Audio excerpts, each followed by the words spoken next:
রাজনৈতিক দলগুলোকে প্রতিপক্ষ না বানাতে অন্তর্বর্তী সরকারের প্রতি আহ্বান জানিয়েছেন বিএনপি মহাসচিব মির্জা ফখরুল ইসলাম আলমগীর। এক উপদেষ্টার বক্তব্যের কড়া সমালোচনা করে তিনি জুলাই অভ্যুত্থানে বিজয়ের সুফল নষ্ট হয় এমন কোনো কথা না বলতে উপদেষ্টাদের সতর্ক থাকার তাগিদ দেন। রাজধানীতে বুদ্ধিজীবী দিবসের আলোচনা সভায় বিএনপি মহাসচিব বলেন, রাজনৈতিক দলগুলো শুরু থেকে অন্তর্বর্তী সরকারকে সমর্থন দিয়ে যাচ্ছে। কামরুজ্জামান রাজীবের রিপোর্ট। শহীদ বুদ্ধিজীবী দিবস উপলক্ষে রাজধানীর রমনা ইঞ্জিনিয়ার্স ইনস্টিটিউশন মিলনায়তনে আলোচনা সভার আয়োজন করে বিএনপি।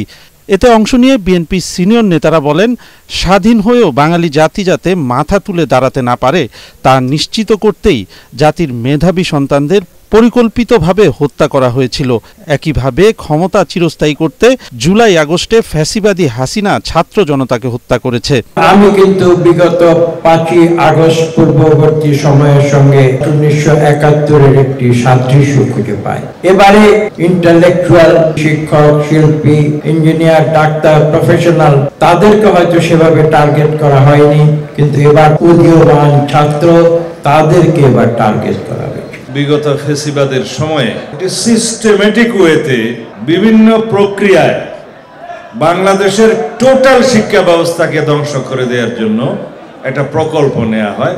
বাংলাদেশের ব্যুরোক্রেসি থেকে শুরু করে এটাকে একটা মেধাহীন জাতিতে পরিণত করার বিশাল একটি প্রকল্প বাস্তবায়ন হয়েছে এই ফেসিবাদের শাসনামলে।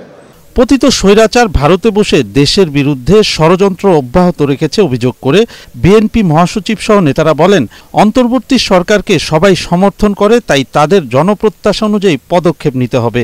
তাদের আশঙ্কা, নির্বাচন বিলম্ব হলে সবাই ক্ষতিগ্রস্ত হবে। সংস্কারের কথা বলে যদি নির্বাচনটাকে বিলম্ব করা হয় তাহলে এই সরকারের জন্য খারাপ খবর বয়ে আনবে, এদেশের জনগণ ক্ষতিগ্রস্ত।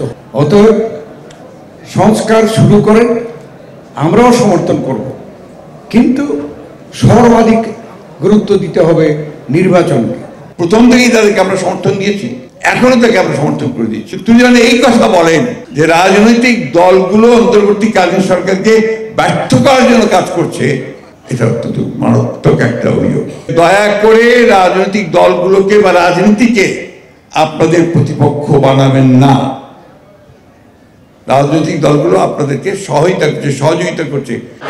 অন্তর্বর্তী সরকার ব্যর্থ হলে জাতি ব্যর্থ হবে মন্তব্য করে মির্জা ফখরুল বলেন, ভুল পদক্ষেপ ফেললে পরাজিত শক্তির কাছে হেরে যাবে পুরো দেশ। কামরুজ্জামান রাজীব, এটিএন বাংলা, ঢাকা।